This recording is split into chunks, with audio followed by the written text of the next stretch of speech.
Hello, everybody. I have with me today a very, very special guest, Professor Syed Mohammad Marandi. He is a world-renowned political analyst and a professor at the University of Tehran. Hi, Professor. It's such a pleasure to have you on the show. How are you doing? Hi, how are you doing? Thank you for having me. I'm great. It's a pleasure to hear you speak and to have you on the show. And as people can see, we're both wearing the keffiyeh, so we're looking extra fresh today. Oh, the pleasure's mine. So much has been happening in the last 2 weeks, especially in regards to the JCPOA and the snapback sanctions. As we noted, the United States tried to put forward this draft resolution in the UN Security Council to renew the arms embargo on Iran, and it failed catastrophically. I mean, that was a diplomatic disaster. And then the following week, Mike Pompeo was scrambling all around the world, literally going around doing press conferences and saying he wants to trigger snapback sanctions. And the president of the UN Security Council, the representative from Indonesia, told him no. So I'd like to get your thoughts on these two events that happened in the UN Security Council.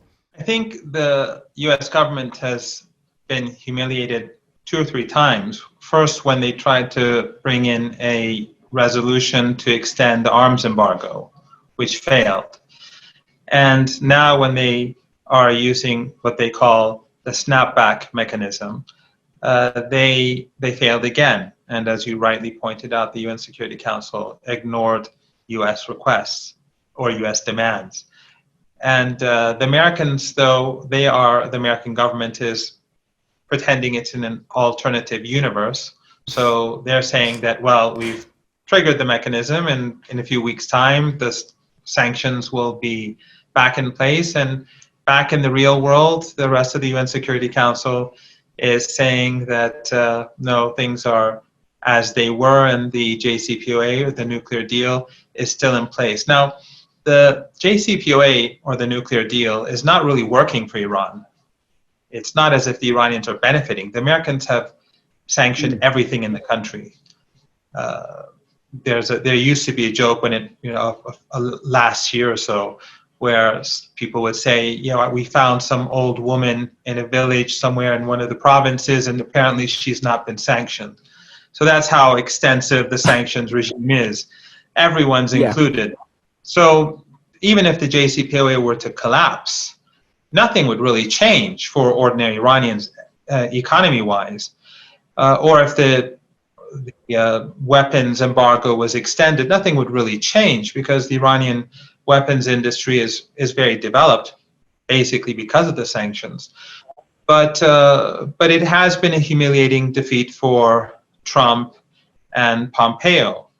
And I think the reason why they insist on constantly being humiliated is because they want some sort of achievement before the presidential the elections, or perhaps the debates, where Trump could say that he's wrecked the agreement. Because the foolish thing that Trump did, and his team, was that they left the agreement without using this mechanism. So now they're outside, they can't use it. If they wanted to, the smart thing would have been for them to use the mechanism and then just destroy the agreement. But again, that's their foolishness. And I think that Trump's antagonists would probably use it against him, although I don't think foreign policy is a big issue in the United States election campaign. Yeah, unfortunately, most Americans don't seem too up to date, that's putting it mildly, on foreign policy, and that's actually quite convenient for the political class, since they're never held accountable for it. You said the Iranian weapons industry is quite developed. Just last week, if I recall correctly, they unveiled 2 new missiles, the Abu Mahdi cruise missile and the Qasem Soleimani ballistic missile. Why do you think those missiles were named after the head of the Quds force, Qasem Soleimani, and the Iraqi militia commander Abu Mahdi al-Muhandis, who were assassinated by the U.S. in a drone strike in January? Was that some kind of a jab at the U.S., or because they've tripled the range of their previous missile systems effectively, so it's quite a leap? Yes, I think it is a message to the American military and the American government that this chapter is not closed, and the murder of General Soleimani and Abu Mahdi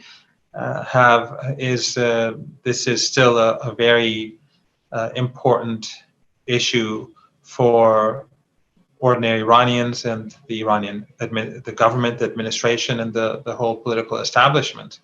Right. And the Iranian military officials and political officials have said that Iran hasn't yet struck back. And the strikes on the Ain al-Assad base against American forces and American assets there was just a strike, but it was not the response. So I think this was reminding the American government and the American military where things stand. Because after all, Abu Mahdi al-Muhandis and Haj Qasem Soleimani, General Soleimani, these were the two key figures on this planet who destroyed the ISIS regime. They were more important than anyone else. And the fact that they were murdered by the Americans right outside of the Iraqi International Airport when General Soleimani was going to visit the Iraqi Prime Minister at the invitation of the Iraqi Prime Minister. It's just so extraordinary and so outrageous for Iranians that I think that this is just a reminder among other reminders that, this is not over. Yeah, precisely. I found it particularly outrageous and extremely egregious that Mike Pompeo had the stones to speak from Jerusalem and say that Qasem Soleimani was responsible for killing Christians all over the Middle East. I mean, I'm a Christian from the Middle East, and I don't know what the heck he is talking about.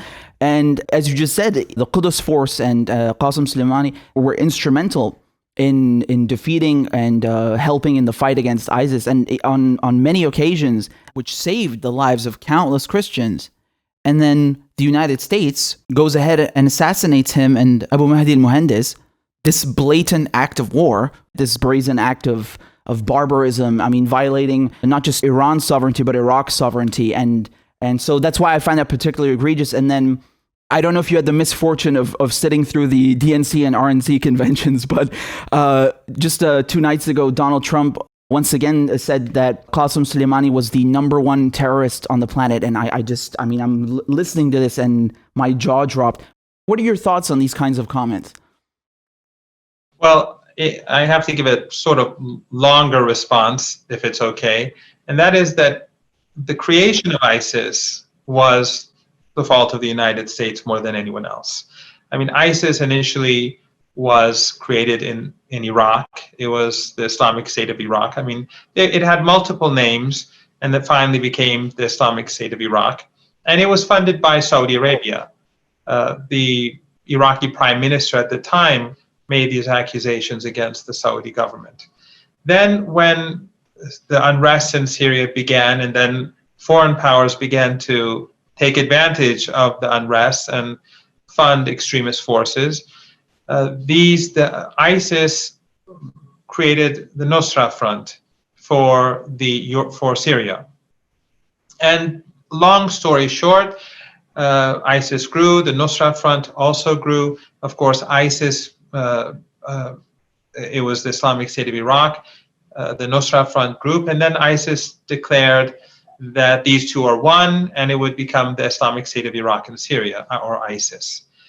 And then, of course, the leadership in the Nusra Front refused to accept, and then Al-Qaeda, the leadership, Al-Qaeda, the leadership just said, yes, let's keep the two separate, and then ISIS broke away from Al-Qaeda. So ISIS was Al-Qaeda initially, until they broke away. And then we know from the U.S. Defense Intelligence Agency document of 2012 that the Americans, they took a willful decision to support the regional regimes such as Qatar, such as Saudi Arabia, and unfortunately Turkey, Jordan, all of these countries, and Israel. They were all involved in supporting extremism, but these regimes or these governments were trying to create a Salafist entity between Syria and Iraq, which later, of course, that's where ISIS established itself. And then later on, General Michael Flynn, who was the head of that agency at that during that period when this document was created, He later had an interview on Al Jazeera English, of all places, and said that the United States took a willful decision to support its allies in creating this mess. We also have, the WikiLeaks documents, Hillary Clinton's emails, the Saudis and the Qataris up to 2014 were supporting ISIS. We know from Kerry's private conversation with Syrian so-called opposition figures in the UN, when he said that the US allowed ISIS to advance on Damascus, and no one in that meeting was surprised because they all knew what was going on. The only people that didn't know was the general public, because the Western media was not saying any of this stuff. Or Biden's speech at Harvard in 2014, and the list goes on. It's quite clear what the American role was. And when ISIS first was created, and as well as the other groups in Syria, Iranians and General Soleimani began to come to the support of the Syrian government to prevent the black flags from being raised over Damascus. And they did take parts of Damascus, and you know this better than I because you're Syrian. They were a few minutes away from my family's houses in central Damascus. I mean, it's... Sorry, that's right. I've been to Syria quite often during these dark years in 2012, 13, 14. I'd go every year. I'd go 2-3 times. Basically, I would go to visit different universities or go to different cities and meet people in civil society. Once I was with a delegation that that provided aid for people, for refugees. But mostly I went just so that I would know the country, and when I'd be on television or I'd be at conferences and I'd be debating Syria, I would be able to say, look, I've been there, I've seen what's going on. So during those dark days in Syria, General Soleimani began the struggle, but people like Abu Mahdi were also helping, because Iraqis were going to Syria to help Hezbollah. But this all began really in 2013. Up to 2013, it was the Syrian government that was fighting against the extremists, but tens of thousands of foreign fighters had been brought into the country. So it was only after all these tens of thousands of foreign countries had basically established themselves in Syria that the Iranians and Hezbollah and Iraqis and Afghanistanis and others, that they were all coming into the country to resist, to help the resistance against these foreign-backed extremists.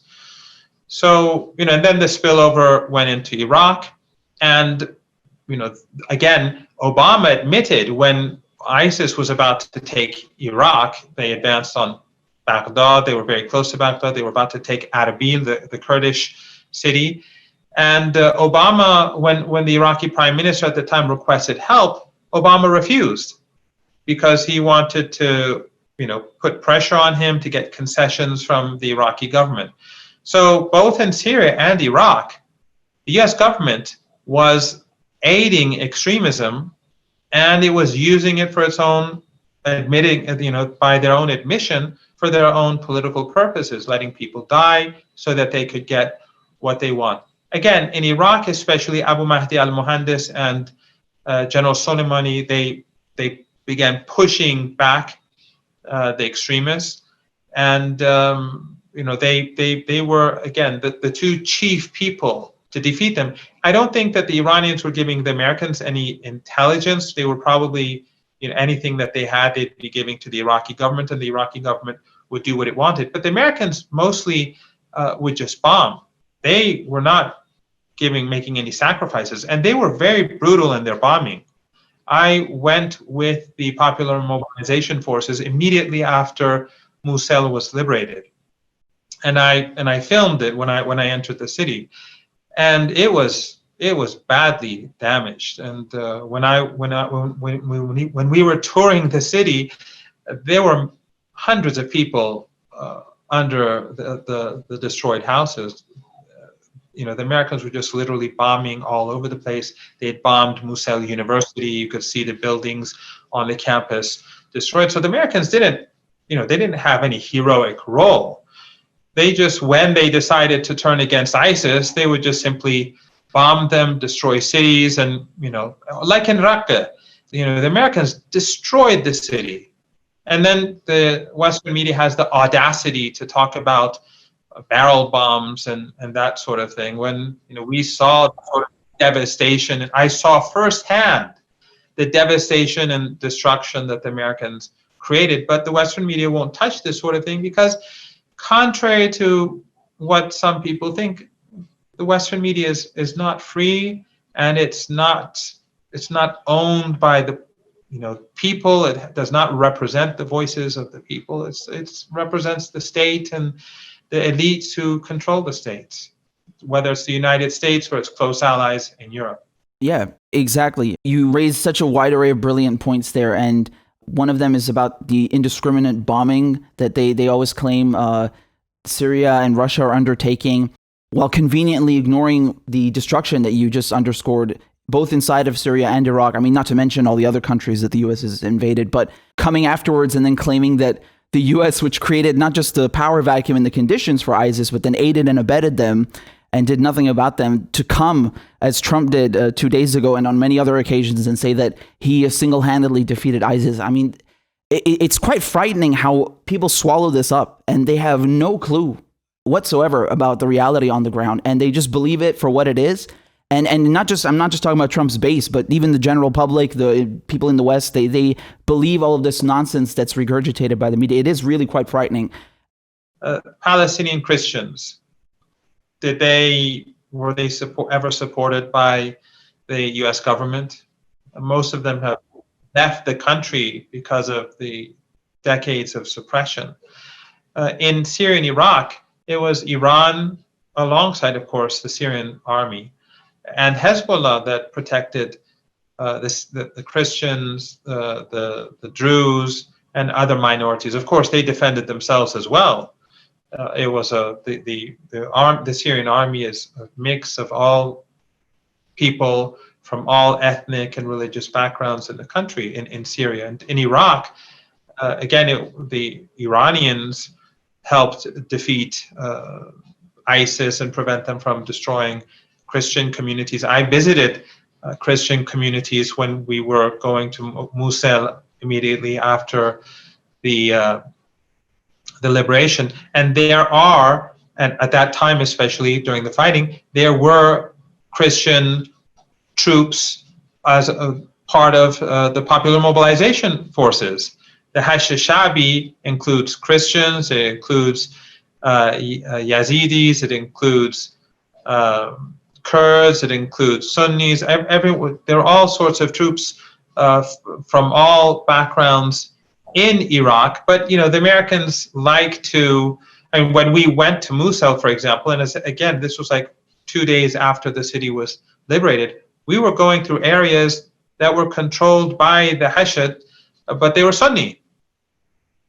And I was going with like commanders, and they were all very friendly, very close, and we'd go and visit different commanders and different tribes, and it was very interesting. And Iraq and Syria, both fantastic countries, and I'm sure one day things will get a lot better. But the audacity of the American government and the Western media to claim that the United States has played a positive role in Iraq or Syria is extraordinary. But it's sort of like Libya. They destroyed Libya, and now the only thing, they never talk about who created the mess in Libya. Or in Yemen, for example, the Saudis began this war with a green light from Washington. I just wanted to point out that the Hashd, they were the ones who freed Iraq alongside the Iraqi army, just like in Syria. The resistance, whether it was whether they were Hezbollah or Iraqis or people from Afghanistan, they were the ones who fought alongside the Syrian Arab army to defeat ISIS. And the Americans played no role. In fact, they were on the other side, and so were the Israelis. We know that alongside the Golan Heights, which is an occupied territory, that both ISIS and Al-Qaeda and Al-Qaeda affiliates, they had established themselves alongside the border.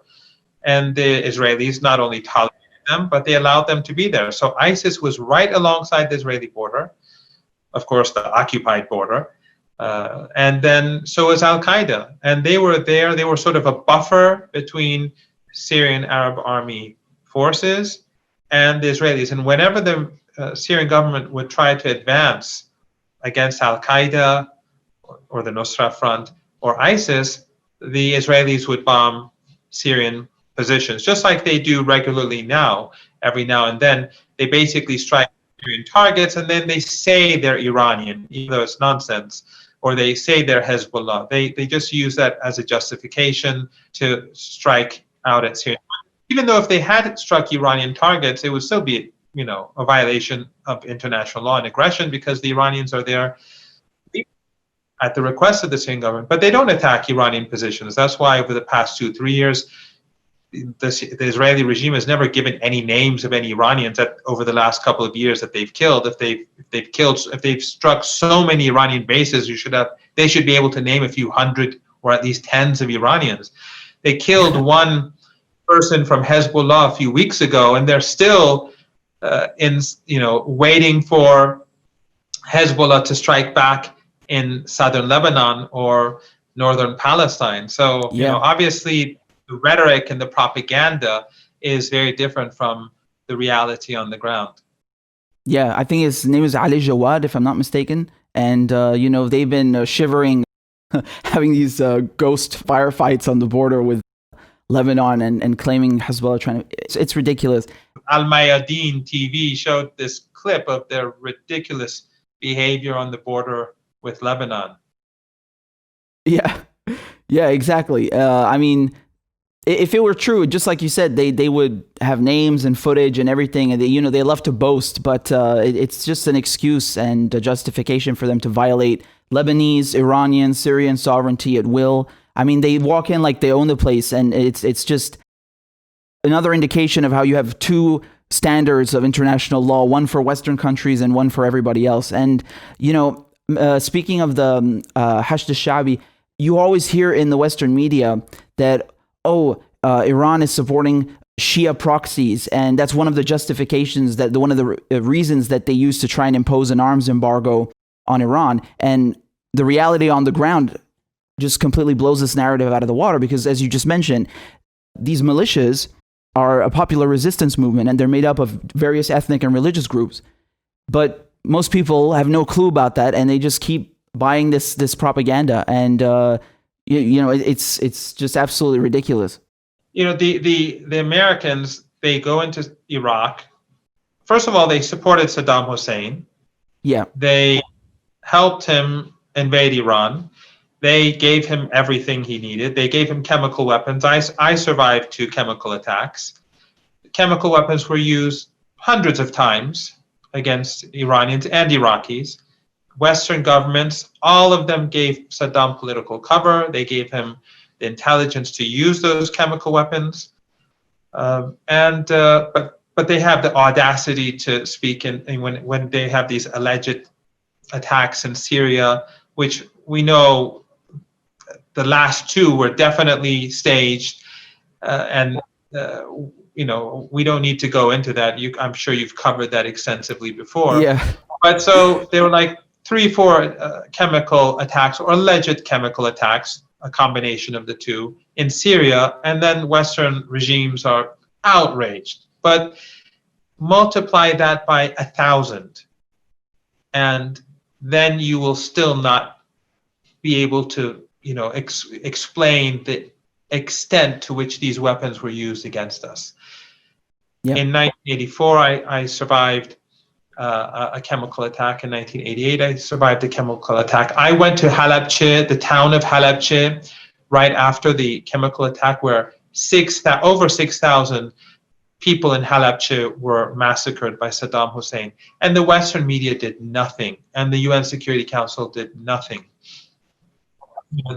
Only after Saddam Hussein invaded Kuwait, and then suddenly he became the bogeyman, did Western governments and the Western media start day and night talking about chemical weapons. And they were using Iranian footage of Halabja and other places to suddenly explain what a threat Saddam Hussein was. So they supported all these monsters, but if Iran was supporting Shia militias, well, when the city of Arbil, which is a Kurdish city and a Sunni city, when it was about to fall, General Soleimani went there and saved the city. Or Palestine itself, the main reason why Iran is so deeply antagonized, and I would argue that a lot of the misery in this region, whether it's in Syria or Iraq or elsewhere, it's because of the U.S. wants to protect Israel, and to keep Israel the supreme power in its neighborhood. So the reason why Iran is being sanctioned is because of Palestine, because Iran considers the Israeli regime to be completely illegitimate and an apartheid regime identical to apartheid South Africa. Is Palestine a Shia country? Does it have a Shia population? It's mostly Sunni and some Christians. Right. It's not Shia. So, whether it's Arbil or whether it's Palestine or elsewhere, this argument just doesn't, is not logical. But the Americans and the Western media will use anything to justify their behavior. That's a brilliant point. If Iran is strictly and solely all about supporting Shia proxies and Shia militias, and as you just pointed out, why are they helping Palestine? Why were they helping Kurdish, Sunni, Christian, other groups all over the Middle East? It makes no sense. But once again, they will never display that or show the truth on mainstream media. And their constant claim that, Iran is a threat to Israel because of their nuclear program, and they're a threat to the world, and all of this nonsense that is constantly regurgitated. Right now, they're using this phrase, their new slogan, I'm sure you've noticed it, is, quote, Iran is the leading world state sponsor of terrorism. And they keep repeating it over and over and over again. Mike Pompeo has been saying it in every speech. The U.S. ambassador to the UN, Kelly Craft, keeps saying it. Fox News, mainstream media, like copy paste. And it reminds me of 2002, 2003. When I was a kid, I'm watching the Iraq war build up and on TV every single day on BBC and CNN. And they keep saying this, Iraq has weapons of mass destruction. And I feel like that's just the new version of it. It's just, repeat it, brainwash people with it enough. And then they will start to actually internalize it. Well, they have lots of phrases like that, which help them strengthen certain narratives. So, for example, whenever they speak about southern Beirut, they call it, or Dahiyeh, as I'm sure you've visited, they call it Hezbollah stronghold. Yeah. And anyone who's lived in Beirut, and I've lived in Beirut for a year, anyone who's lived in Beirut know that Dahiyeh is just a neighborhood. It's a big neighborhood, it's a crowded neighborhood, it's an important neighborhood in southern Beirut, but it's a neighborhood. But what the American media and the Western media tries to do is to try to play down the reality that this is a civilian area. Right. So that when the Israelis bomb Dahiyeh, as they did in the war, then it becomes legitimate. They say Hezbollah, they struck a Hezbollah targets in a Hezbollah stronghold. So it sort of, prevents ordinary people from recognizing or taking into consideration the fact that ordinary people are killed. Or in Syria, they say Assad has killed 500,000 people, as if those tens of thousands of foreign fighters that were brought in from Turkey, with the support of Western intelligence agencies and regional intelligence agencies, and those that came in from Jordan, they had no role to play in this, or those who came in from Iraq and if President Assad had no popular legitimacy, how could he have survived? How could the state of Syria survive when it was being invaded from Turkey? ISIS was coming in from Iraq, from northern Lebanon, extremists were coming in, and from Jordan, the same, because there were in Amman as well as in Istanbul, you had command centers, coordinating these right. battlefronts. And then you had the whole of the Arabic media back then, Qatar and Saudi Arabia were allied. Now they're enemies, but back then they were all on the same team with the Turkish government and the Israelis, the Americans. All of them were working against the Syrian government. If the Syrian government had no legitimacy, how did they survive? A, and B. Okay, let's say that Assad just sits there and, I don't know, executes people because they say he's executed 500,000 people. So ISIS, Al Qaeda, Ahrar al-Sham, Jaish al-Islam, they didn't kill anyone. And exactly. If they did, who funded them?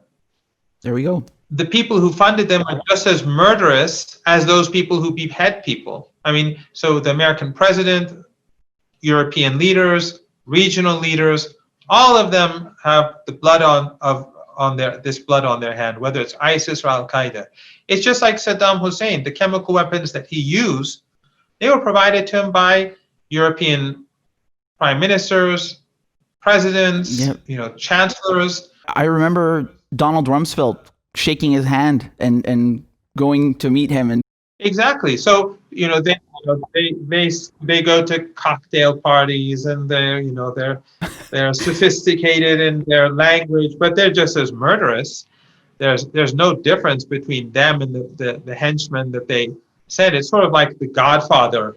The guy who does the shooting is the Godfather. It's not as if the Godfather is any better than the thugs that he uses. So when they say Assad has killed 500,000, they're trying to turn attention away from their own crimes.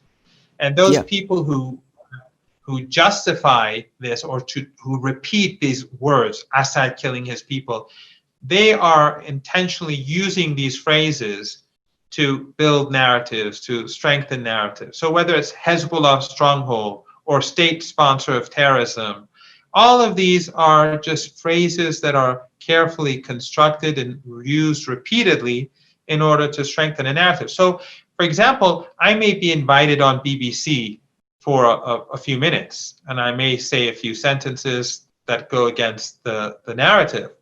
But the narrative is repeated 24 hours a day on all the different news channels and media outlets and documentaries, where thus making the impact of what I say or what you say or what others say quite minimal. Yeah, it's frightening. It's really, they got this nailed down to a science with think tanks. And I mean, most people in the West just don't seem to care about foreign policy. And the few moments where they do, it's just the propaganda that's been given to them.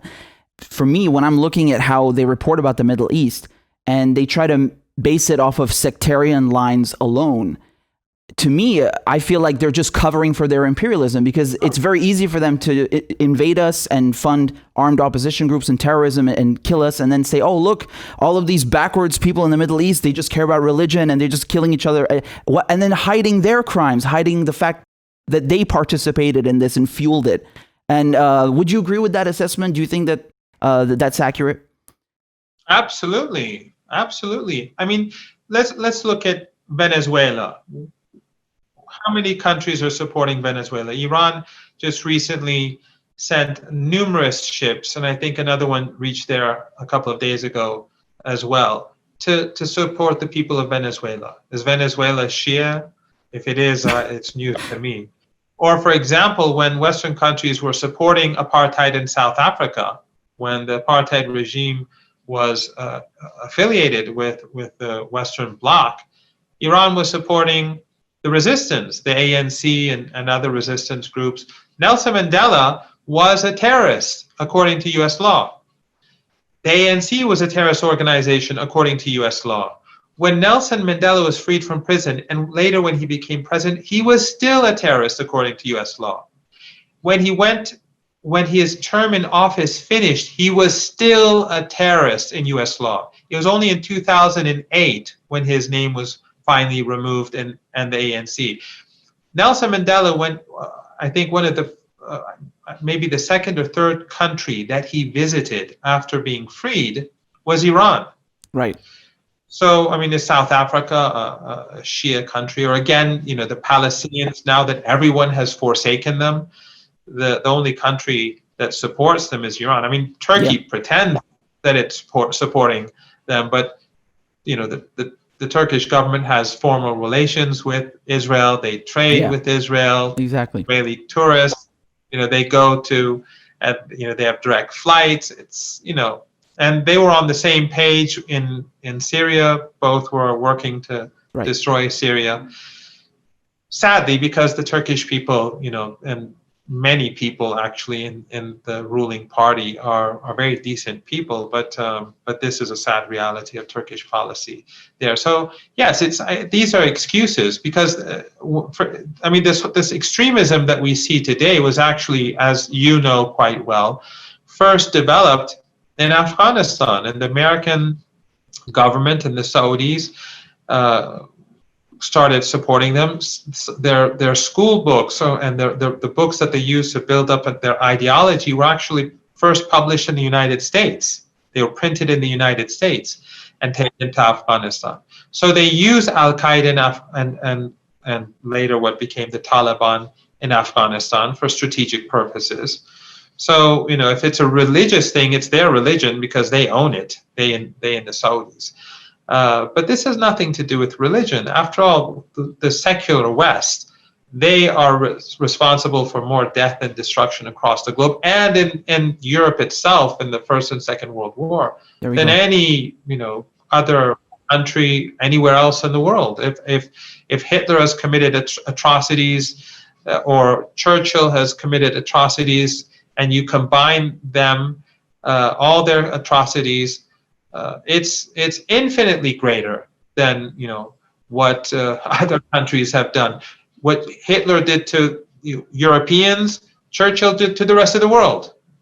So but again, the Europeans seem to think that, or ordinary Europeans are being told that the problem is elsewhere. No, and if one thing that I've said a couple of times to to Western reporters is that if you really don't like strange-looking people like me with strange-sounding names like mine in your country, the best thing to do is to stop bombing these countries. Thank you. To stop imposing sanctions, and we'd all be sitting in our hometowns, drinking coffee or having tea and living our own lives. But when you destroy Libya, when you destroy country after country, when you plunder Africa, when you plunder Latin America, well, then people are going to go to the American border, across the American-Mexican border. People are going to cross the Mediterranean into Europe. It's quite obvious that it's their own policies that have created these catastrophes, but it is all about imperialism and empire. So they're not serving the interests of their own people. They're serving the interests of the elites, the military-industrial complex, and these things that have been well documented and explained. So I don't think you and I need to go into that. But these are just justifications, these arguments that they put forward in order to pursue the same policies that are bringing down their own system. Trump claims that, I think he said $7 trillion have been wasted in this region. He said this 2-3 years ago. According to those estimates, then it must be something like $10 trillion now. Well, regardless of the nature of capitalism and how horrible capitalism and liberalism and neoliberalism is, and we're seeing it now in the United States, and how, and of course, and this is in a sense, this is also going to begin to make it more difficult for Western regimes to use and Western media to use propaganda to convince their own people, because people in the United States no longer trust their own media when it comes to issues in the United States. So that is in itself a good thing. There's a greater awareness now in general, which I think is quite positive.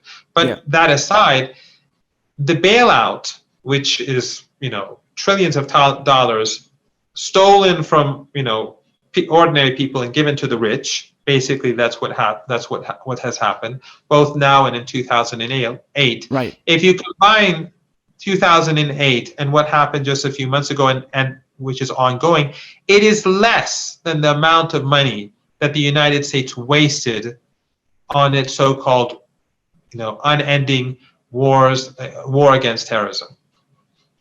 These conflicts have been going on for decades and decades and decades. And if you're just looking at the military occupation of Afghanistan under U.S. and U.K. troops, I mean, that's 20 years. But as we were talking about before, this goes way back to the Mujahideen. I mean, they've been funding and financing and depleting their own resources, trying to keep these wars going since 45, like crazy. And you mentioned Iran helping Venezuela just before, and that's something I wanted to touch on.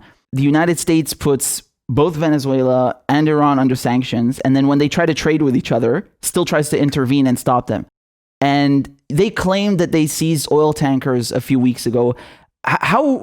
What's the veracity of that claim? Because I think you also stated this on TV, that they're just making this up to make themselves look good, and they're living in an alternate universe. Just like when I listen to Kelly Craft talk about how snapback sanctions are coming back in 30 days. It's just unilateral sanctions on the part of the U.S. But they make it seem, and they just flat out lie in interviews and on television to make it seem like they're winning, when in fact they've been duped. So I mean, what would you say to that? Well, first of all, they're winning so much. That's why the U.S. economy is in such a catastrophic situation. I mean, they can say this only so much. I mean, after a while, people will no longer believe it. But my understanding is that the Iranian fuel was sold to a third party or third parties, and that the Americans confiscated that fuel, which was no longer had anything to do with Iran. The ships weren't Iranian. The fuel wasn't owned by Iran anymore. They confiscated it, and they tried to pretend that it was Iranian. The origins were Iran, but it wasn't Iranian.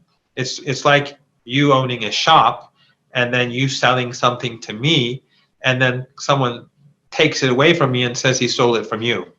But regardless of what happened, and you know, the Iranians, when they send oil to Venezuela or fuel to Venezuela, they do it on their own ships with Iranian flags, and they go right by American ships. And in the past, when the Americans tried to take Iranian ships like they did through the British in the Mediterranean, the Iranians retaliated in kind and took a British ship until the British understood that they can't do this anymore, and they released the ship. And we know that back then, the acting Spanish foreign minister said that the Americans told the British to take the ship. He said that Bolton, if I'm not mistaken, contacted the British and demanded that the Iranian ship be taken, and ultimately the British had to release it, and the Iranians were able to get the fuel or the oil to Syria, fortunately, back then. And this is another interesting thing about the Europeans, you know, and their human rights. They are and the Americans, they are intentionally trying to starve the Syrian people. Yes. It is so disgusting how these Europeans who pretend to care about human rights, they are the worst violators of human rights on this planet. They are the root of the problem. They are the root of the horrors that people are facing in the world today. So they starve the Syrian people. They starve the people of Gaza. They starve the people of Venezuela. They starve the people of Cuba in different ways, in different forms, during different periods. But it's as if the sanctions are somehow different from war. No, they're just as evil and destructive. They kill children. They kill innocent people. But they don't care. They're just pursuing their interests, and the Western media will never touch upon these issues. I mean, Yemen, for example, they starved Yemen, and this was mass starvation. The Americans and the Saudis, their navies, worked together to impose a siege on Yemen, and the Western media, so Mohammed bin Salman is fine, Saudi Arabia is fine, Israel is the only democracy in the region, exactly like the apartheid democracy in South Africa, of course. If that's a democracy, this is a democracy. And if there's a coup in Latin America and it goes their way, it's a democracy. If there's a country that doesn't do the bidding of the United States, it's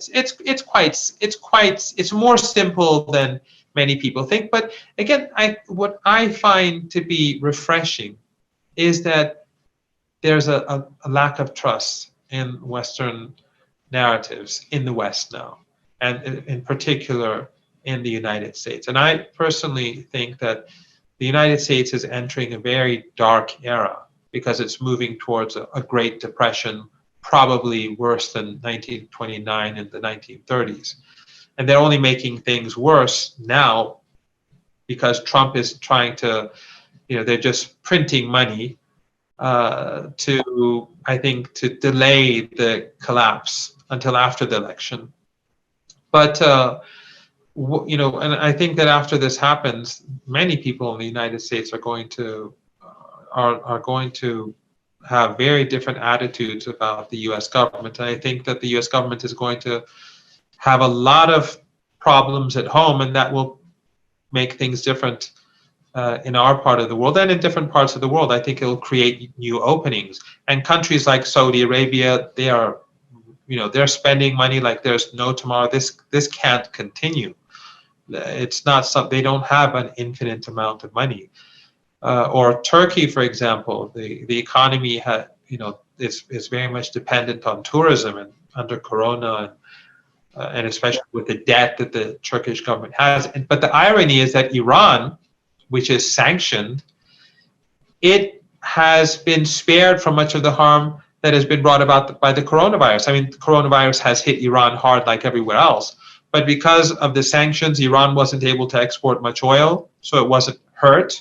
It's now used to being less dependent on oil. Because of the sanctions, Iran never had a huge tourism industry, so that sector and the affiliated parts of the economy that are involved with tourism, they're not very important in Iran. So the damage in Iran, ironically, is much less substantial than it is in other countries allied to the United States and in the United States itself, as I said, ironically, because of the sanctions. Yeah, it's taught countries that are subject to these inhumane and decades-long sanctions, just like Syria and Iran, to learn how to be self-sufficient and ironically, and ironically teaches them how to be self-sufficient and make leaps in all domains: scientific, military, economic, medical. And speaking of sanctions, I'm just curious whether these recent developments at the UN Security Council, where the United States find themselves alone with the Dominican Republic, do you think that this marks a significant break from U.S. hegemony, especially in regards to their allies? Because it seems as though the EU and the IAEA and the members of the UN Security Council are very much willing to keep the JCPOA in place and not go along with what the U.S. is trying to do. Do you think that's just going to be on this issue, or do you think that in the future, in a broader sense, that you're gonna have a rift between the U.S. and their allies in Europe and the international community? I think it's important, but I think it comes at a time when many other things are happening as well.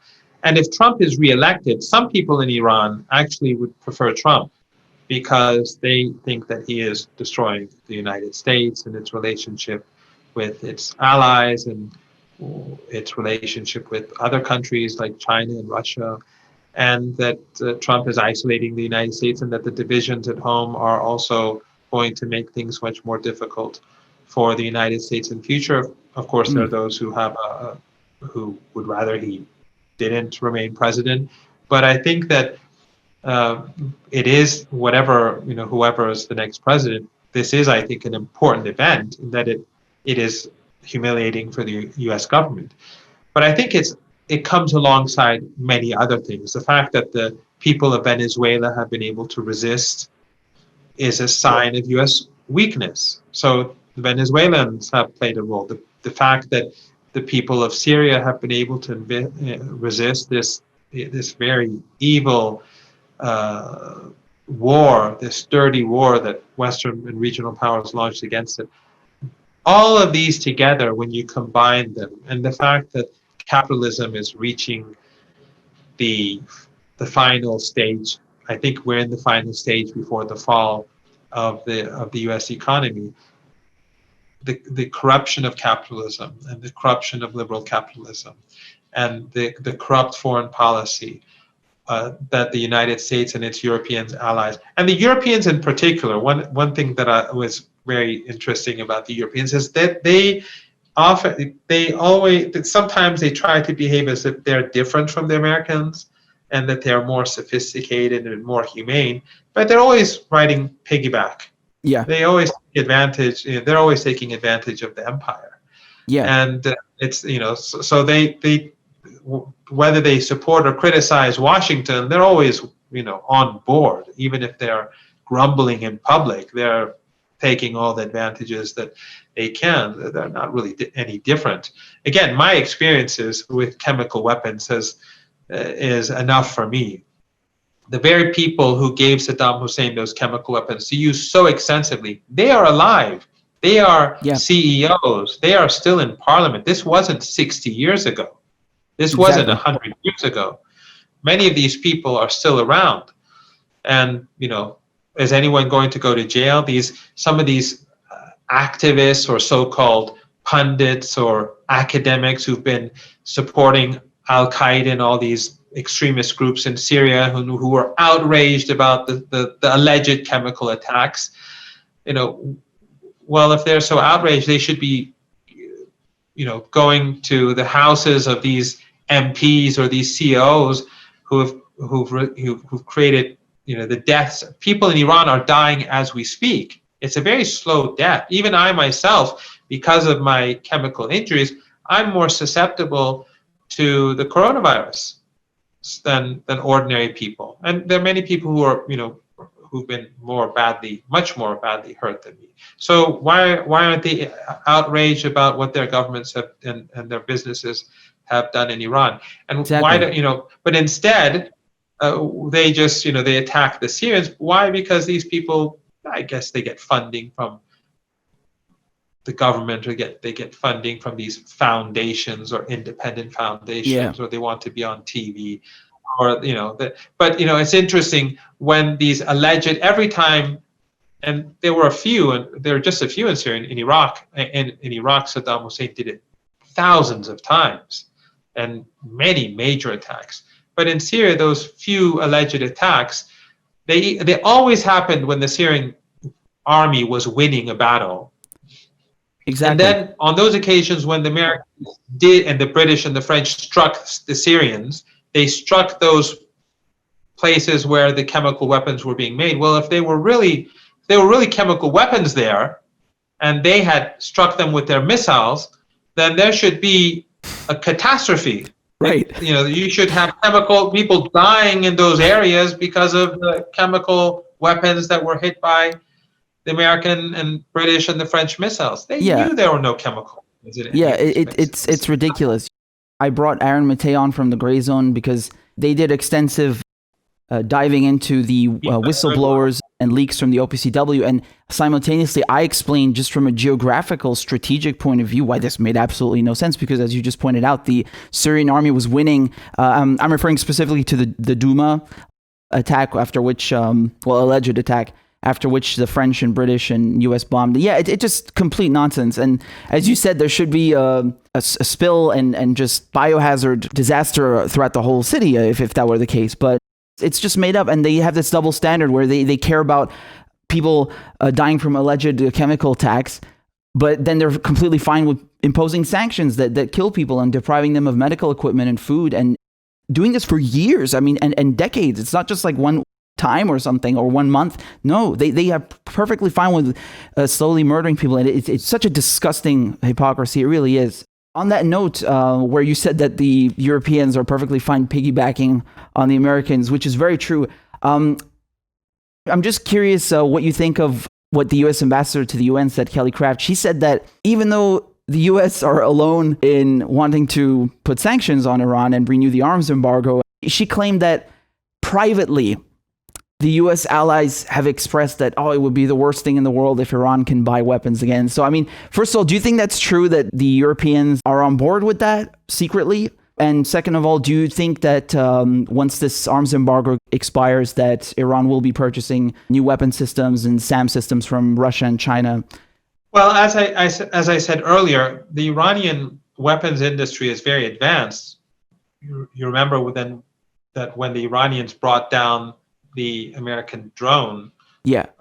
it was done with an Iranian surface-to-air missile, or when the American base in Al-Assad was pounded by Iranian missiles. They were older generation missiles, but the Americans were not capable of even downing one of them before they reached their target.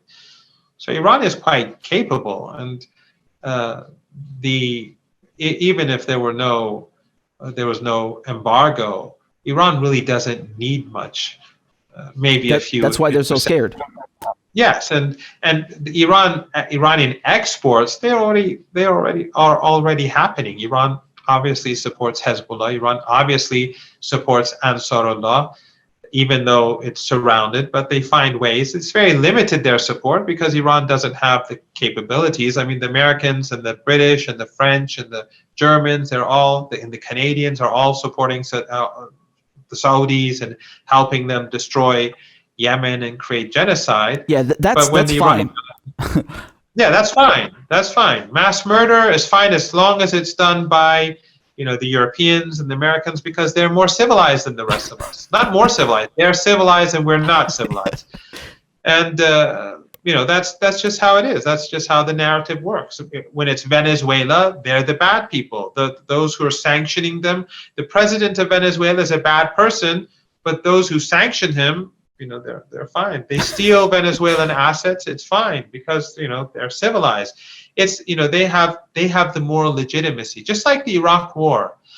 Even now, when they speak about the Iraq War, what do they say? They say it was a mistake. They don't say these were crimes. They don't say that this was genocide. They don't say that. No, they say it was a mistake. Though some still do say it was a good thing, but those who were against it, they say it was a mistake. It's sort of like me coming and, I don't know, killing a family and saying, "Oh, that was my mistake." Yeah, they don't even apologize. It's just outrageous. No, they don't need to apologize, because they're morally superior.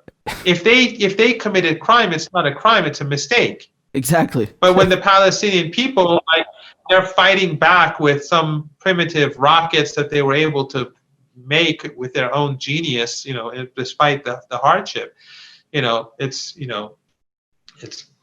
Islamic extremism or Palestinian terrorism or whatever. Yeah, and then they airstrike them. I mean, it's the double standard is hypocrisy in another dimension. It really is.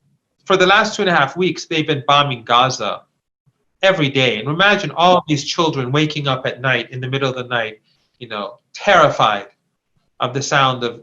And is it on CNN, or is it on the BBC or Deutsche Welle or anything like that? No, of course not. Not a word. I've been covering them for the most part, and I can't even keep up. And this is mild compared to the war in 2014, and all of the previous atrocities during the last 72 years.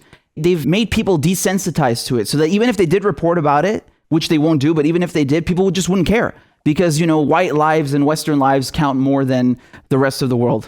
I mean, it's so disgusting. When they'll say the two sides are fighting it out, as if like these are two equal armies, and the Palestinians are striking the Israelis, and the Israelis are responding. It's usually the Israelis who are responding.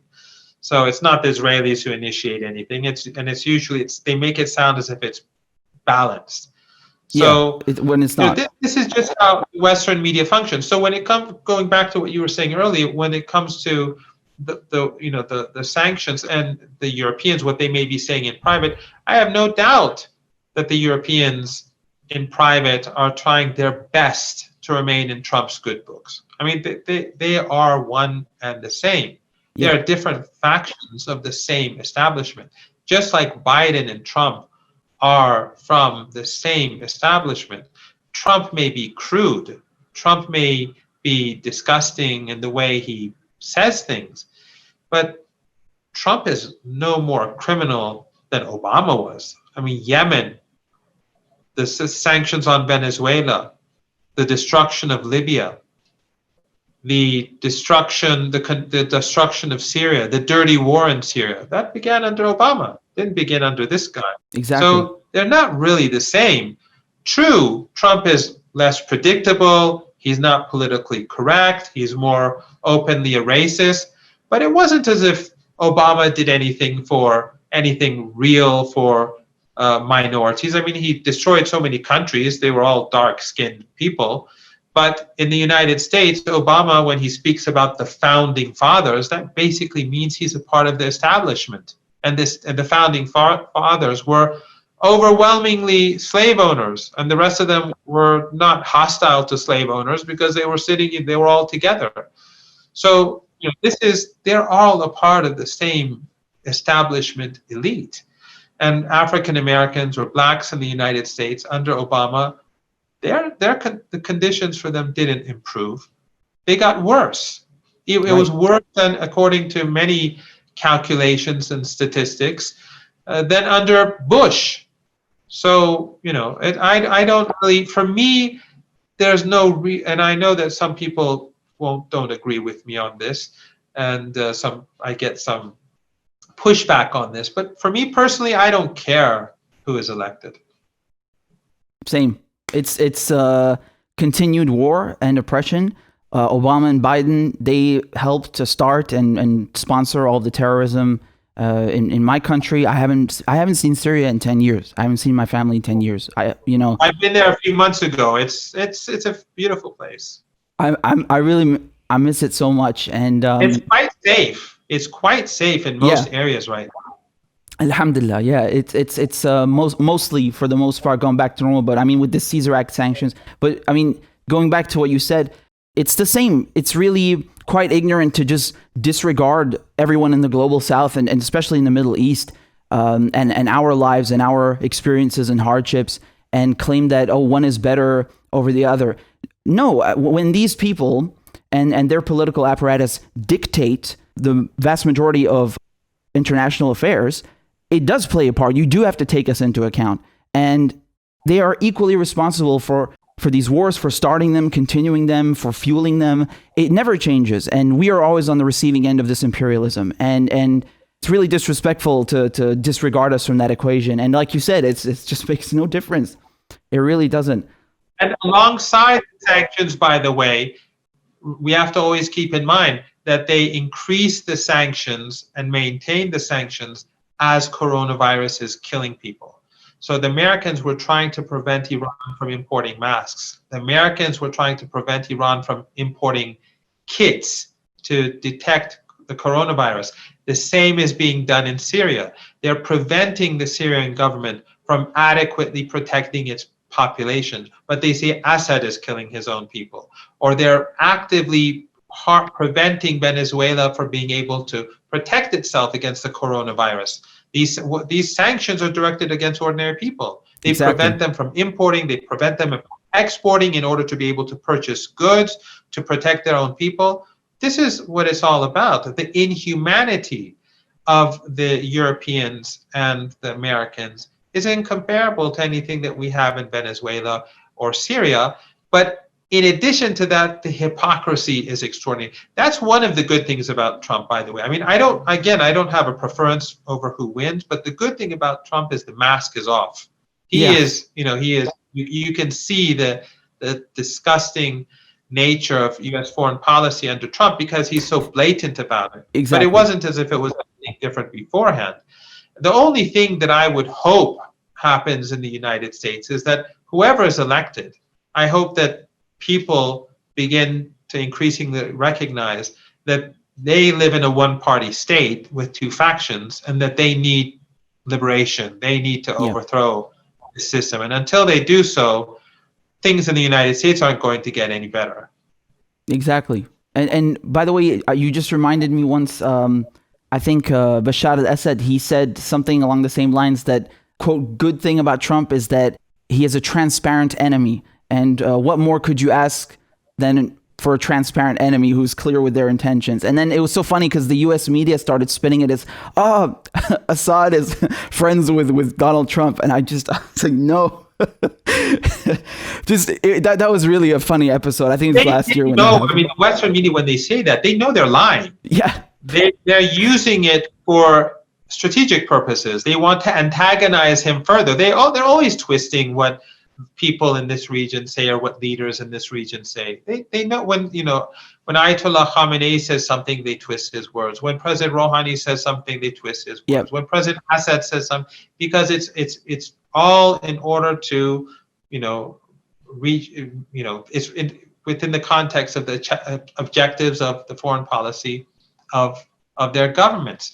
Exactly. And so the media, there's no difference between the media and the regime in Washington. It's just that the regime itself is now divided, and the divisions in the United States are extraordinarily big now. But still, when it comes to foreign policy, if the Democrats start saying the Russians are evil, the Republicans will say they're really evil. If the Republicans say that China is evil, the Democrats will say no, they're more evil than what you say. So when it comes to foreign policy, they're all on the same page, but they're fighting it out at home over their own interests and their own influence and their own accumulation of wealth. The reason why President Assad would say something like that is that Clinton, when he was the president, he was sort of like Obama. He spoke as if he was very sympathetic. But this same Clinton bombed a pharmaceutical company, a factory in Sudan, destroying the country's ability to produce medicine because he wanted to distract attention away from his problems over the Lewinsky affair. Right. And no one apologized. God knows how many people. I mean, many people died in the strikes, and they said it was Al Qaeda, which was nonsense. Many people died, but God knows how many people died as a result of a lack of medicine. But this man was able to speak, in such with such empathy. People thought, oh, what a decent person. The same is true with Obama. So they're no different from each other. But the problem with the people like Clinton, not the wife, the husband, and Obama is that they sound like decent people. I mean, Clinton, the wife, no, she doesn't. She's more like Trump, she doesn't sound decent whatsoever. But I mean, the husband and wife, they're not different. I mean, look at the scandal over and the Epstein affair. There should be universal outrage. So many people in the elites were affiliated to this person. Nothing. So you have Epstein, you have Assange, you have all of these things to be ashamed of, but no one talks about it. So there's no difference between Hillary Clinton, her husband, and Trump when you look at the broader picture. Yeah. I can understand why some people in the United States will say, well, Clinton is better for minorities in the United States.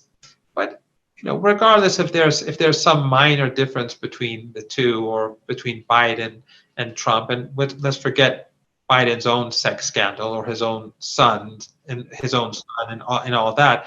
But assuming there's a small difference between the two, for the rest of the world, there's no difference. In fact, maybe some could say that Biden would be worse because of the hypocrisy of the likes of Biden and Obama and Clinton, which sort of makes the more naive susceptible to believing what they say. Again, I have a preference in the U.S. election, but I don't see a moral difference between the two sides. Although, again, some people will not be happy with me saying this. No, I agree with you completely because it's the truth. And actually, even speaking of minorities, if you look at Biden's record with the 94 crime bill and Hillary Clinton openly calling African-American youths super predators, I mean, these people are not just complicit, but architects of mass incarceration. They are the enemies of not just the working class, but especially minorities domestically and abroad. So once you expose their records, I mean, there's no denying that whatsoever. But the mainstream media are very good at creating these false contrasts between the two, making people think that they have two parties when it's the same system. Professor, just one last thing before I let you go. I'd just like to ask your opinion on this recent normalization of relations between the Emirates and Israel. Does this have any impact on Iran? And if so, how does it impact Iran's role in the region and their relations with Arab countries? Well, first of all, it's very interesting to see, and again, I like Turkey. I have many friends in Turkey. I've been to many conferences in Turkey. I've been on Turkish television repeatedly. But it's very interesting to see how outraged the Turkish government is with the Emirates when they have formal relations with Israel, when they have tourists from Israel, when they have direct flights from Israel, when they have trade, extensive trade with Israel. So I don't quite understand what that outrage is all about. But I was also confused. Yes, in my opinion, though, it's a good thing. And I think that in Iran, many consider it to be a good thing because the Emirates and the Israelis have had very close relations for a very long time. And they've been trying to hide it. So the Israelis and the Emiratis go back and forth. They have extensive cooperation with each other, but it's always been under the table. The same is true with the Saudis and Bahrain and other countries. My opinion is that Trump forced this upon the Emirates. I don't think that the Emirates really wanted this to be announced. But Trump, because he has no successes in foreign policy, that he needs something. So he probably put a lot of pressure on the Emirates and told them, we need you to make this joint statement. And they did under duress. They probably got something in return, perhaps U.S.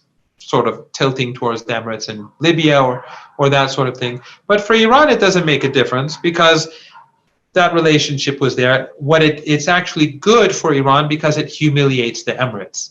And the Emirates, in the eyes of the Palestinians, in the eyes of the global South, progressives, Arabs, everyone is their position, their status is dented as a result of this. Mike Pompeo, he's been doing a tour in Europe as well because of trying to promote sanctions on Iran. But also, he visited Sudan, and he flew there directly from Jerusalem. And there were rumors and talks that he's trying to get them as well to normalize ties with Israel and also with Bahrain. So I do think that there is some kind of motive on the part of the U.S. to hurry this up before the elections and make it seem like they're getting some wins. And I just find the framing hilarious, but also extremely disgusting and offensive at the same time. Just like this Jared Kushner peace plan where they're just giving away even more Palestinian land and then calling this a Middle East peace deal. And then hours later, Israel is bombing Gaza again. Right after the statement by the Emiratis, the Israelis began bombing Gaza ever since. And the reason, in my opinion, why it didn't go well in the Sudan, at least by appearances, or in Bahrain and the Saudis, is because these countries are in deep trouble. And the Emirates, comparatively speaking, is in a stronger position. It's a police state and it has more money. And I think it feels that it's able to manage the situation at home. No one is able to say anything about it. But Saudi Arabia, because of the terrible economic situation and the sheer amount of money that they've lost in all these foolish wars and the genocide in Yemen, and the Sudan is, of course, a very unstable place. I think that these regimes are more wary of making such open statements. But all of them are cooperating with the United States in one form or another, and Israelis. Professor, I'm so grateful for having you on. Thank you so much for coming on the show. It's such a pleasure talking to you, and I think it was a really great, extensive discussion. Is there anywhere where people can follow your work and what you do? And so I just have a Twitter account, and other than that, some of my interviews, if they're online, I do on my Twitter account put links to some of the interviews that I find online. But I'm not all that active. I'm usually at home nowadays because ever since Corona, this is where I teach. This is where I teach my PhD and BA courses. I don't teach MA classes. I haven't for a few years. So I spend a lot of time at home. So it's either a Twitter account, or if someone is interested, they can just Google my name. I'm sure they'll find some pretty nasty things about me online, but you can find probably some quite a few interviews or things like that. Everything I've seen from you has been brilliant. I think the first clip that I ever covered was when you were schooling Mehdi Hassan on Iran and Syria. That was glorious. That's one of my favorite videos of all time. It really is. That was absolutely brilliant. Well, I've seen a number of your videos, and well done. You're very well spoken, and I wish you the best, and I admire your courage and your knowledge, and I hope that many more young people will begin to wake up to the reality, and I think to reality, and I think that this is happening. I think that in the United States, we are seeing lots of people. I mean, sometimes I find it. Of course, I'm joking, but it could be irritating because everyone is saying all the once upon a time what I was saying was radical, and there are very few of us now. I find it difficult to say anything because everyone's doing a better job at it than me. So you say, that was great. What she said was fantastic. What he said was great. So there's nothing left for me to say anymore. So. Oh no! I can assure you that this first time and not the last time that I will invite you on the show. The insight you provide, not just here, but all of the clips that I've seen, all the appearances you've done, it's gold. It's a treasure trove, and people need to hear it, especially at every opportunity possible to educate about what's happening in the Middle East. And there's not enough of that perspective. So I mean, I really can't thank you enough for all that you do, Professor. And it's been a real honor and a privilege to have you on the show. I can't overstate that enough. Honor and a privilege for me as well. Thank you very much, and I'll talk to you again soon. Be safe and take care. Ma salame.